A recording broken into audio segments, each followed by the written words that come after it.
No, we were not. No, we were not. We were the one who introduced Kuan Yew to the Chinese Middle School Students' Union. Kuan Yew had came to know of 2 girls in the Middle School Students' Union whom he has, somebody has told him from the special branch that their boyfriends have connection with the MCP. Who introduced Lee Kuan Yew to you guys? I mean, how do you get to know Lee Kuan Yew?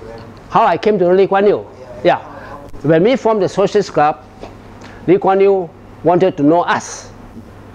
We didn't want to know him. So he approached Woodhull. Woodhull was the previous publication secretary for the first term. What we started first term. When he graduated, he made friends with Kuan Yew, and Kuan Yew arranged for him to work in the naval base. You understand? Okay. So Kuan Yew asked him to approach me whether I will appoint Kuan Yew as the legal advisor. And of course, being a young man, not knowing very much, my first question was, hey, how much does he want? We don't have money, you know. He told me, no, free. So I said, if it is free, I don't mind. He can be my legal advisor, I don't mind. But we never made use of him because we were students, there was no legal matters to deal with. But when the Fajr case came up, we didn't want him. We didn't want him. Not because we don't like him, but he was too young. And we wanted a more senior lawyer. So we went to see David Marshall. You see? And David Marshall, for some reason, thinks we are communists. So I walked out. You know? He fell for the British Straits Times propaganda that all these guys are communists. So when he says you are communist, I say it's no use asking him. So we walked out. And when we walked out, Kuan Yew walked in. So Kuan Yew was very happy. He was waiting on the phone. Woodhull tells me, this fellow was waiting on the phone for your phone call. I will apologize, yeah.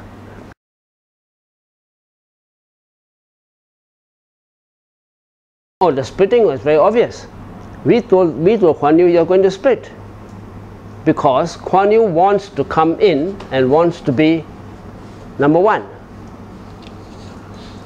So he, instead of telling the Tunku, look, we are all can work together, he says, these guys are communists, we are not communists, and therefore I want to be number 1. And there's Tan Siew Sin to contend with, so he couldn't push Tan Siew Sin out. So we told him that. He couldn't push Tan Siew Sin out.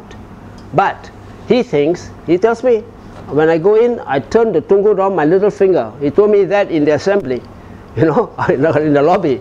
I had a good laugh, you know, because he was so confident that he can turn the Malays around their little finger. It's a silly idea. And so what he did was, he went on the communal line. He went on the communal line, and it's all right.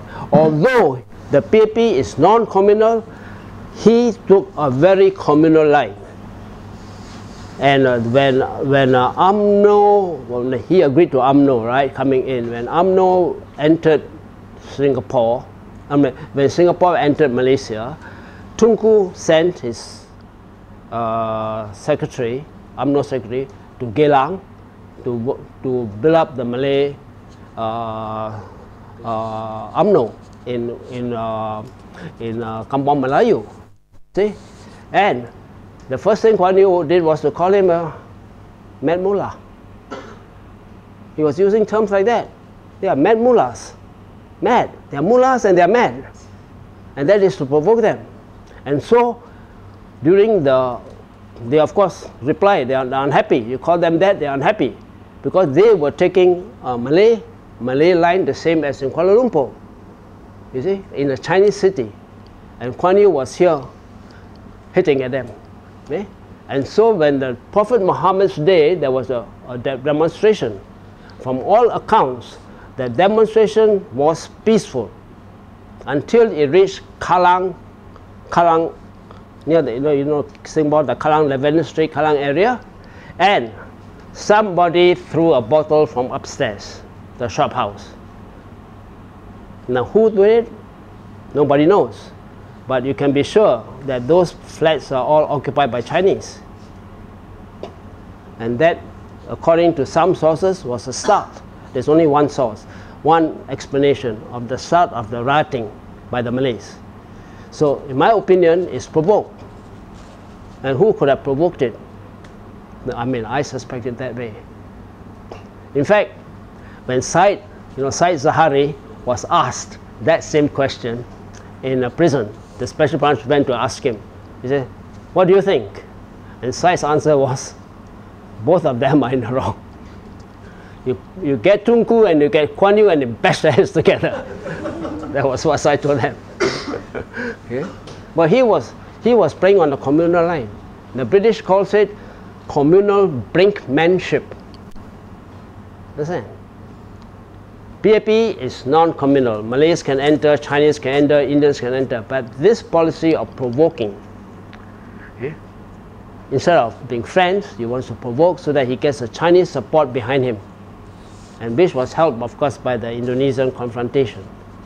Yeah, but he got the Chinese support behind him after that. Before that, he had no Chinese support. None.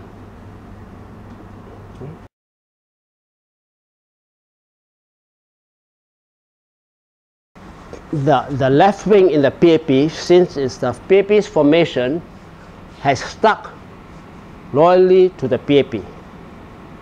And this group, unhappy with PAP not being democratic, there's no intra-party democracy, no transparency, everything is just decided by one or two people and pushed through, this group finally wanted Kuan Yew to explain the terms of merger, and they want to go in to the PAP in earlier part. There was a group that tried to move in 1957, okay? And that was arrested. The whole lot was arrested. Chinju and about 5 of them were arrested and put in prison. Now the latter part, after Anson, they tried the same thing, but it wasn't to control the Central Committee. It was just to tell Kuan Yew, look, listen to the people. You have lost Hong Lim. You have lost Hong Lim because Ong Wan stood on this platform. Now Marshall is running on the same platform. You better change. Better listen to the people and be more democratic, and we will still support you. So if you look at the statement made by the 6 trade unionists just 1 week before Anson by-election, they're telling Kuan Yew the same thing. We will support you, but you must change. You understand? But Kuan Yew won't change. And therefore, he kicked them out. So, yeah? In the context of today's politics, yeah, I mean, is there any significant change in today's politics from that strategy, like changing things? I mean, changing within the PAP? Yeah. Well, I don't know because I'm no longer the PAP, but I think there are about at least three factions within the PAP. At least 3 factions. They are fighting it out.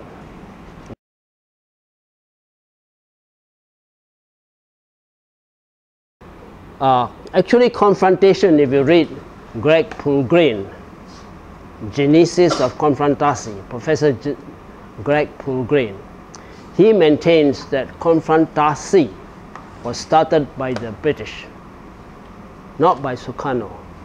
Sukarno was a reply to the Konfrontasi, and he has all the evidence to show you. So you look up Greg Poulgrain, and you'll be very surprised. I was surprised. But Sukarno, to tell you the truth, the Western powers were out to topple Sukarno right from the very first day. They want to burn his feet, according to the British High Com. He quoted in the archives. They want to burn Sukarno's feet, and they tried. So the first plan they did to topple Sukarno was to work from around the periphery, from Celebes to Sumatra. You know, Aquino's memoir states that from his hacienda in Luzon, he was helping the CIA fly planes to Celebes to bomb Indonesia. That's good enough, right? In Singapore, in Paya Lebar Airport, the British were flying RAF planes to Medan, to Aceh, with equipment, because we don't know what, but it was a military flight. Okay? The Indonesians know about it. They complain. The British just close their ears. And so what did the Indonesians do? Instead of sending as an ambassador, they sent a lieutenant general as an ambassador. And Lieutenant General Jakti Kusumo, commander of the West Java Division, Siliwangi Division, the one that hit Madiun, you know, he was sent to Singapore as a consul, and he was living just my hostel, Patterson Road. And what did he do? He went around Malaya, Singapore in short pants, in slippers, and then after a while, he ordered back to be placed on Island. And so, when the British Airlines fly to Singapore, they have to cross Indonesian airspace before they can land. You can't fly here and land. Singapore is too small. You have to fly across Indonesian airspace and land. So when British Airways come, Qantas Airways come, he will see the schedule and tell them, have your anti-aircraft practices. You are shooting in your own airspace. Why do you worry? So he shot every time, and they couldn't land. So you can't block up your ear. So you have a chat, and when they have a chat, the British decided, okay, we stop it. We stop it, but the flight continued from Klang to Aceh, and this is where Tunku was involved, and that's where Sukarno was not happy. Okay? That was the period. But if you read the archives of the British archives for the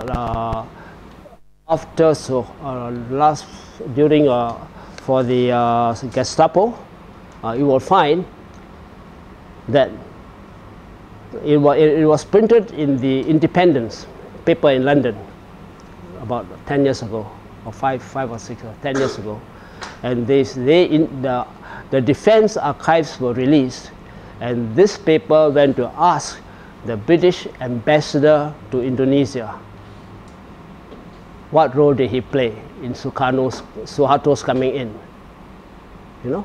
And he admitted, he says the Americans are fools. They want to use their big muscles. British are clever. They use their brains. So what happened is they bought over Suharto, and Suharto's aide-de-camp was coming here to Malaya to negotiate. What's his name? Ali Motopo. Ali Motopo was here to negotiate.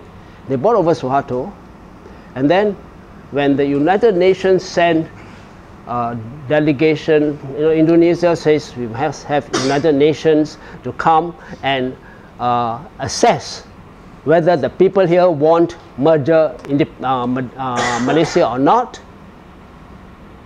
The United Nations sent a delegation here headed by Narasimham, Assistant Secretary General.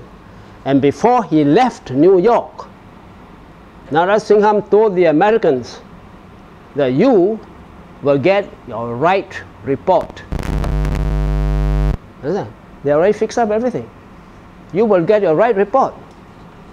He will choose the right people and you will get your right report. You see?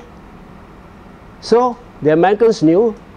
You get it in the archives because the Washington British,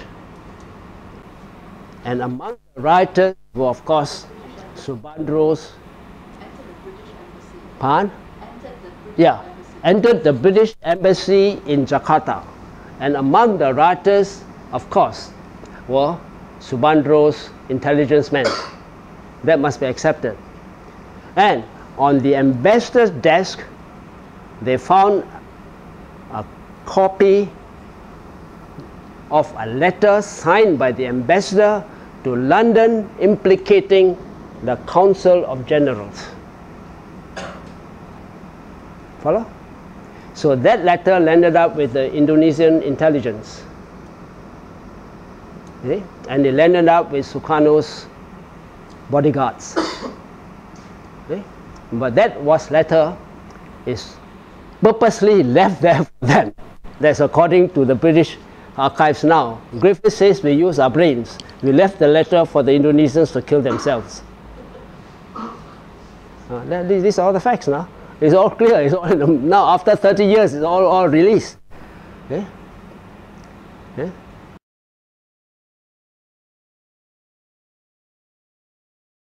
In merger, you have the strength of both sides.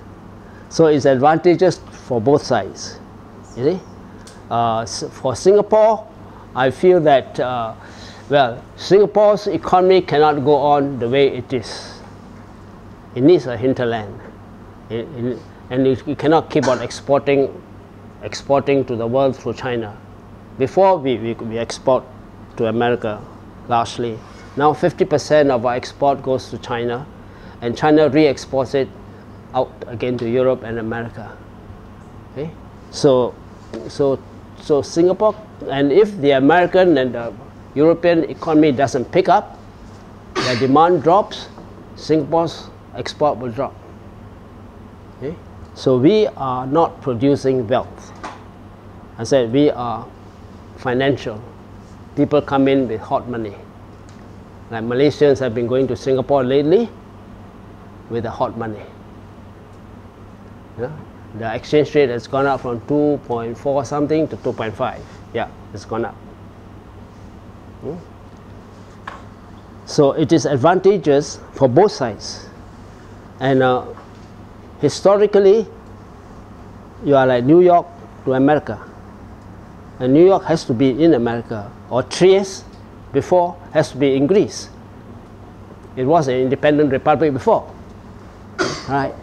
I mean, and there's no reason why we shouldn't be. After all, we are all the same country, the same family on both sides, and we can speak the same lingo. And as far as language and all these customs are concerned, historically, it's all very mixed.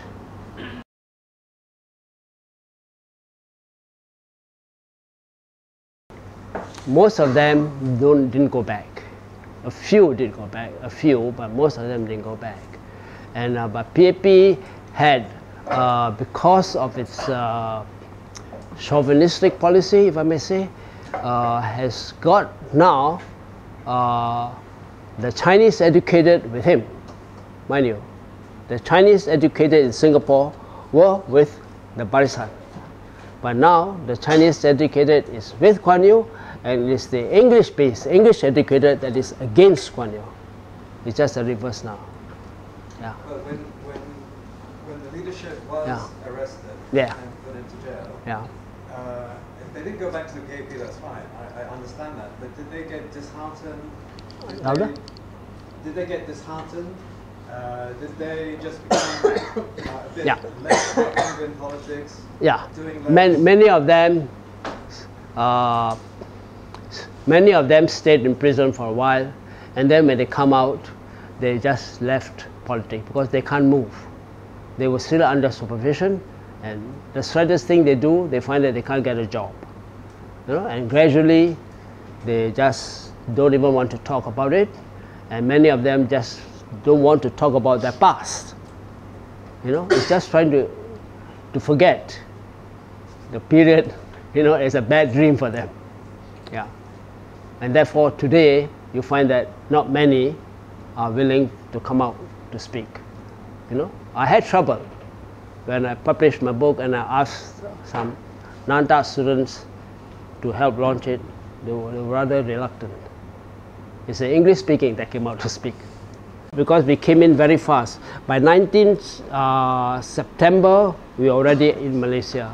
And before that, there was a big strike by Satu. Bani was there, Ling was there. They were all arrested and put into prison. So that's finished off the left. Okay.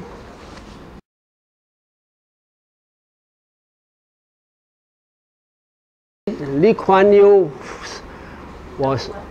had regarded Lim Chin Siong as his enemy number one, right from the first day. Enemy number one. So he is afraid of Chin Siong. If Chin Siong comes to power, I think you have more rights. There will be no Internal Security Act, but basically you will be running a capitalist system, but more in favor of the workers. You won't be allowing the big shots to call the game. It's like today you see the Chinese workers on strike. I mean, where does the government stand? The government stands on the side of the SMRT, you know, or the government stands neutral, or the government stands on the side of the workers. The workers got legitimate complaints. So you cannot stand on the side of the management and then sentence the workers to prison and banish them. You must settle the issue. And that is what happened. What happened during those periods? Well, I give you an example. When he was in the union at that time, Barisan Union, there was a strike in a Chinese rubber factory. You know, I happen to know that one. So the workers went on strike, and they were asking for a lot. And finally, the worker says we shall have the same pay and treatment as the workers in Firestone rubber factory in Geylang, which in our opinion you can't, because Firestone is a big international company. It's very powerful, it makes a lot of money, and the workers are better paid. So we told them, look, the local capitalists are poorer, they can't make so much money, so why won't you agree to say you pay the same pay as in Lee Rubber, which is a local company, you know?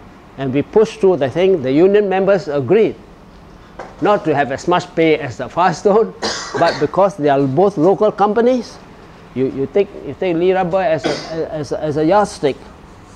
And for that, of course, there were a lot of criticisms and all that from all sorts of people, you know. Because we not only have to face the workers, we also have to face agent provocateurs and all that in. Yeah.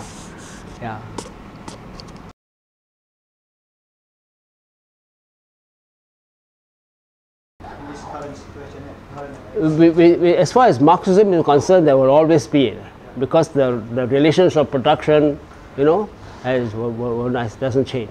So it's an analysis based on materialism, right? So as far as the workers in Singapore going on strike is concerned, at the moment there have been hardly any, except for the Chinese people. There was a strike in Malayan Airlines led by a Malayan captain. He was a Malayan who has gone down to Singapore, worked as a captain in the SIA, and then there was a strike, he was kicked out straight away. You know? And Kuan Yew says no such thing, and nobody wants to fight. The NTUC dare not fight, they belong to the PAP. What about the youth there? Huh? Are they acceptable to the idea of left? The youth? The youth, yes. That I'm sure I do not know very much. But you see, the people at the moment, as far as I can see, is working hard to make a living.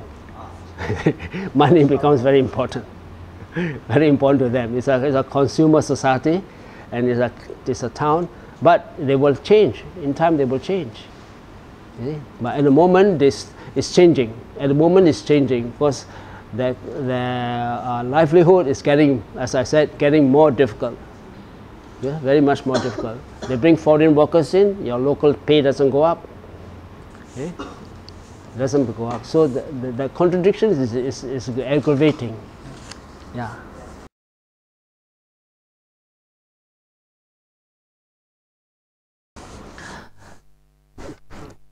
Reform PAP under Kuan Yew is not possible.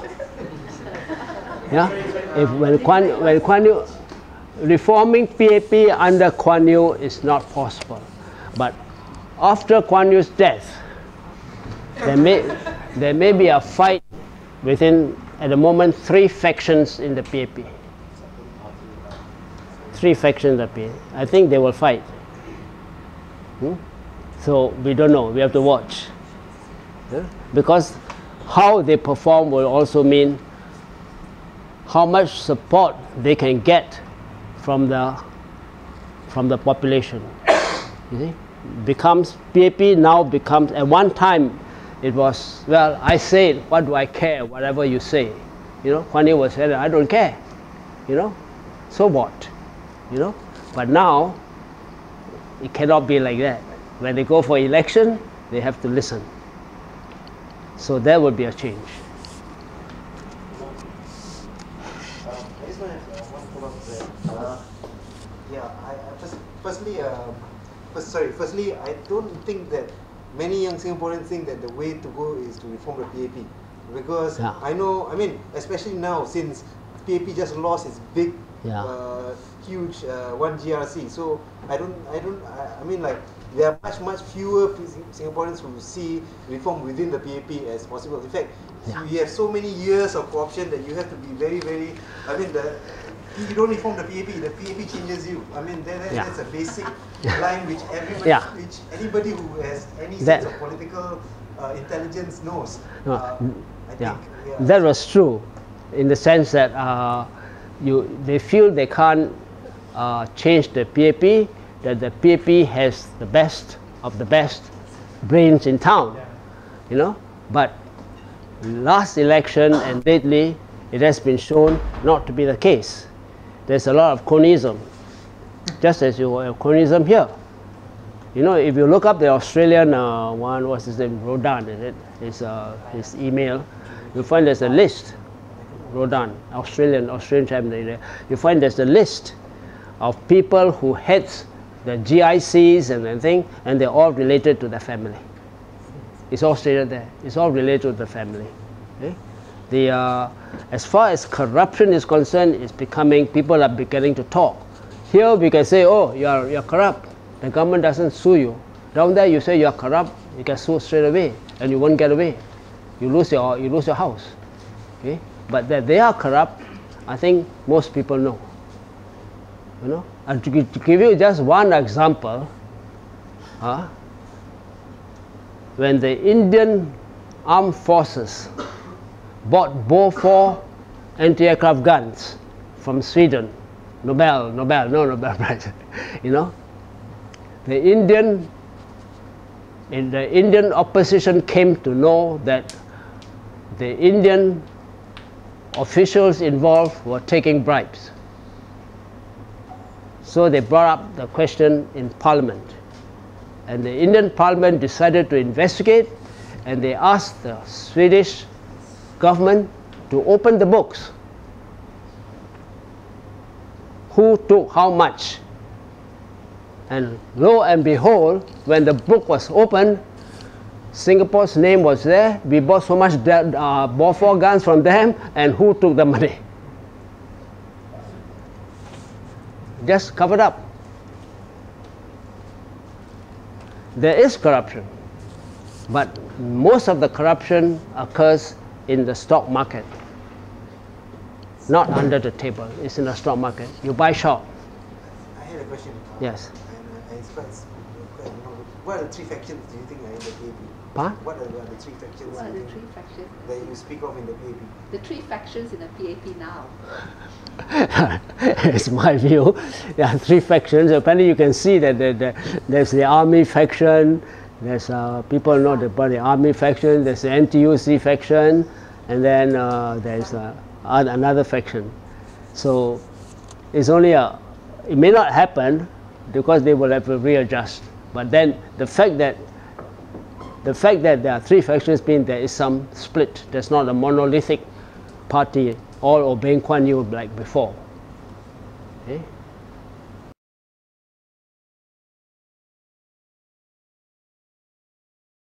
The two authors, you see, when the British decided to separate Singapore from Malaysia, the MDU, Malayan Democratic Union, combined with the Putra ACMJA, they decided to produce something for the governor to tell them this is what the people want, and they call that the People's Constitution. It was drafted by John Eber, a lawyer, Eurasian lawyer John Eber, and Willie Kwok. Willie Kwok is Robert Kwok's brother. He is not a lawyer, but he's very, very intelligent, and he was at that time Straits Times, I think, reporter. Straits Times reporter, but he's not a lawyer. But the two of them, according to the Kanchai, locked themselves up in a house for 1 month, refused to talk to anybody, and had it out among themselves, among the two of them, discuss, fight over it, and finally produced the People's Constitution. The only thing which others disagreed was the term Malayan citizenship, which Pustaman and the Putra AMCJA said we should not use the term because it has a colonial connotation. We should use the term Malayu, which Tan Cheng Lock at that time agreed. So they all agreed. Tell us more about Willie Kwok. Oh, Willie Kwok. I've not met him, but Willie Kwok's family is Chai Tiama, you know. They run a shop, and his father, they know Dato' On bin Jaafar, and when Dato' On bin Jaafar fell out of office, out of favor, he was banished to Singapore. No money. So Willie Kwok's father helped him along financially, and when he came back and got into favor again, he gave the family the monopoly. I think was sugar. Is it sugar and rice or something? Sugar and rice, I think, in Johor, the two sides of the family, and then they made money on that. But during the emergency, they ran the transport company from Singapore to Johor to KL. The railway lines were difficult because they could be sabotaged. Okay? So they made money on that. And of course, the mother was the one in charge. Mother, very shrewd businesswoman. But after that, the brothers took over and then they developed. But Willie Kwok was told by what's his name? On bin Jaafar told the family, no, tell Willie Kwok to surrender, give up. And Willie Kwok decided no, he will run. So he went to the jungle. He was very close to an Indian called Jacko Thambu, I think his name. And they are great readers of Shakespeare, you know. So when they ran into the jungle, somehow the two of them came out to look for the book, and he was ambushed and killed. Just to look at Shakespeare. That's all we are told.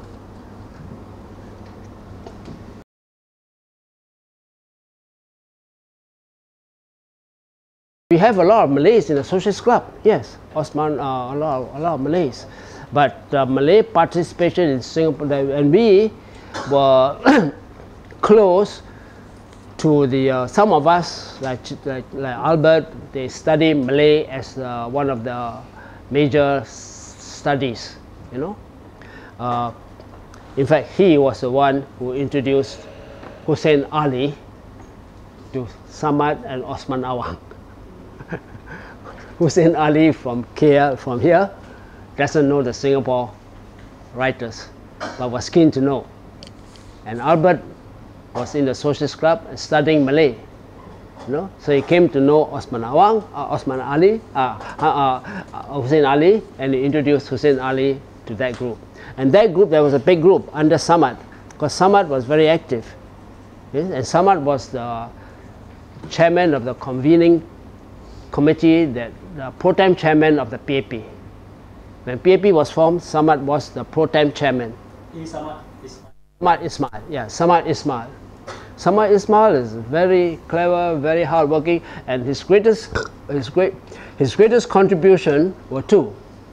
One, he will change the Malay language from a rather old-fashioned type to a new-fashioned type. I don't know, but that's what he does. Rather old way of talking, and to the more like Putong, maybe very much like Chinese, maybe, become classical Chinese to Putong, normal Chinese. He would do that, and he would sit down the whole night translating it for the next day's Melayu. And he developed a big group of Utusan Melayu's reporters with him, and they're the one like Christmas, Osman Awang, Ashad, they formed Sasadrawan Nama 50, you see. They were all with him. But, and there's a but, but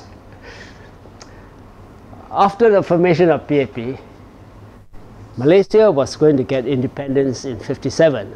Utusan Melayu was supposed to come here, and Tunku would not want to see Samad as assistant. He's the assistant editor, not the editor. Editor is the boss, Yusuf.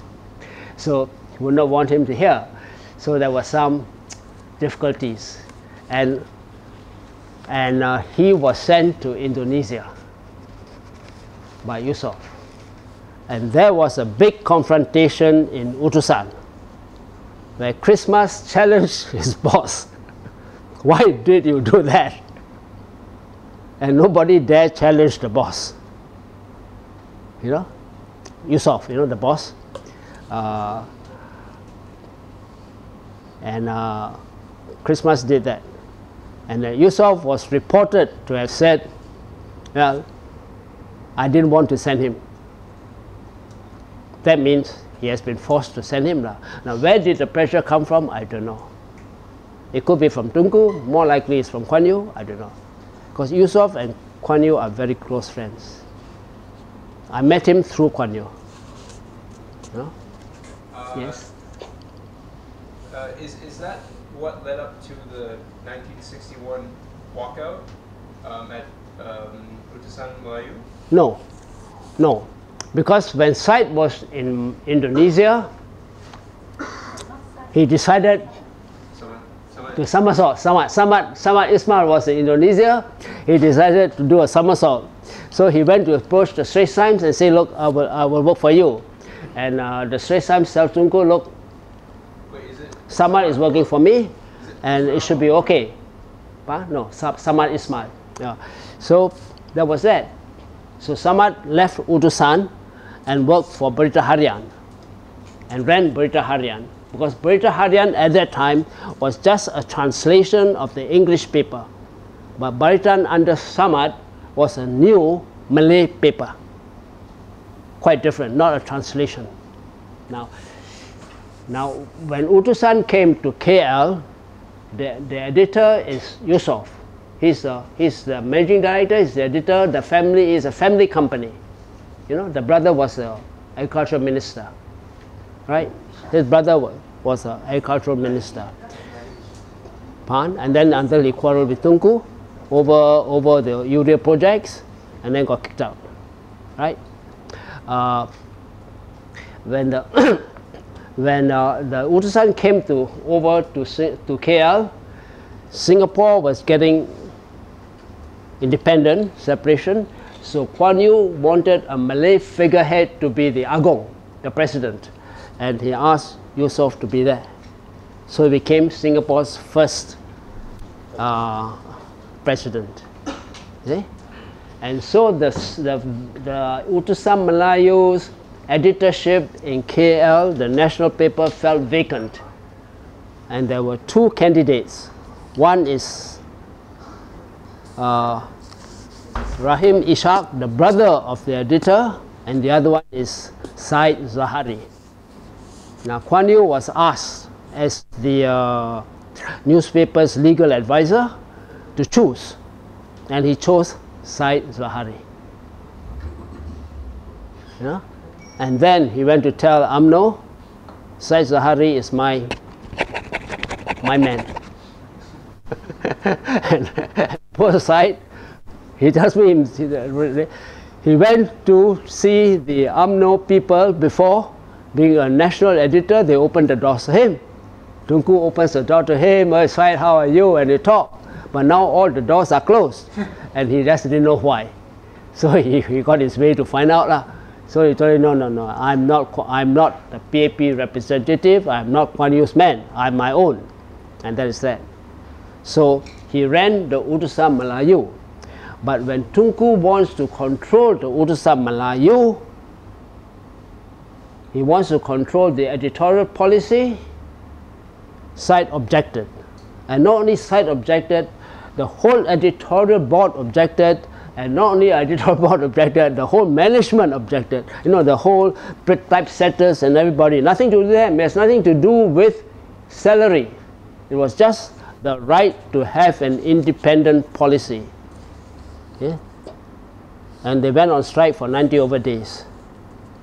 You know? And when Said was in Singapore collecting money, they say, you are a Singaporean, they can't come back. So he can't come back. He said, I'm Malay, but I said, no, you're a Singaporean, you can't come back. So he couldn't come back. Okay? And that is the Utusan strike. And Utusan strike, Said fought the strike because Utusan hasn't got much money. When Utusan published its newspapers, very often it's untung take in advance from Nanyang Sangpao. I know it because the man tells me. They just give the newsprint to Utusan and they pay back some other time lah. You know? So Utusan hasn't got much money. So Said must have thought, if he prolonged the strike, you know, the management will kowtow and agree to his terms. But they did not. And the reason why they did not is UMBC. UMBC. United Malayan Banking. Not United. United Malayan Banking Berhad.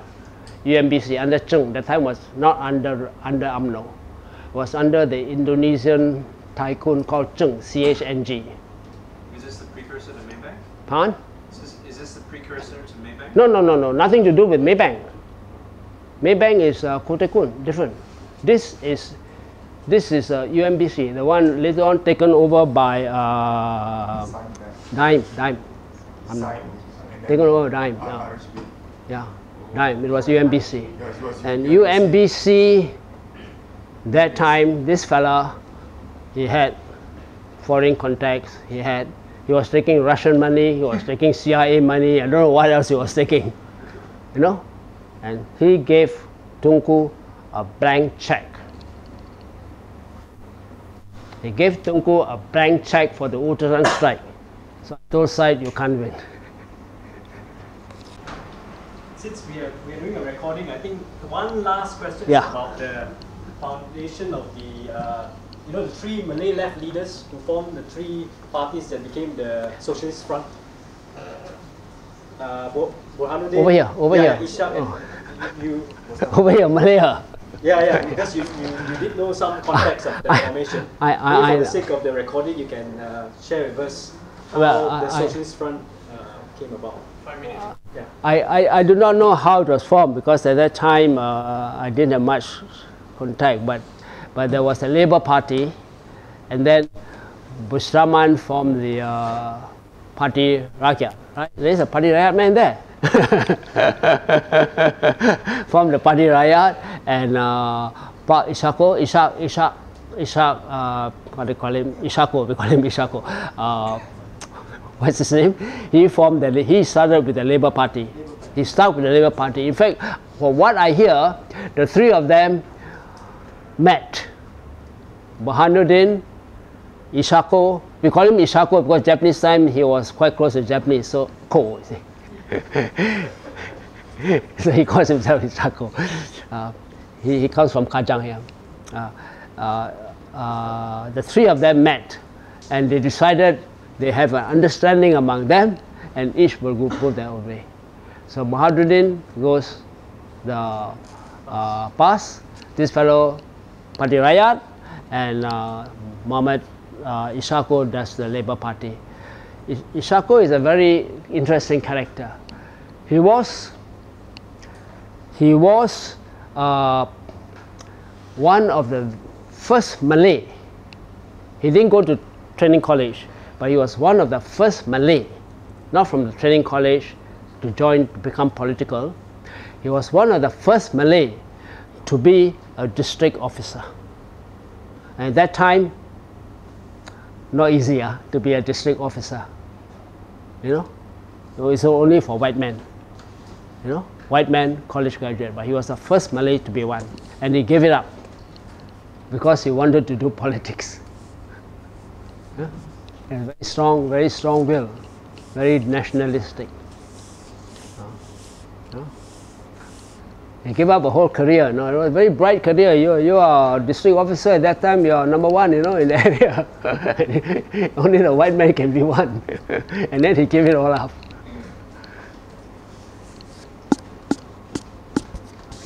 Okay. So, right. On behalf of everyone who participated tonight, we want to thank you for spending your time. Thank you.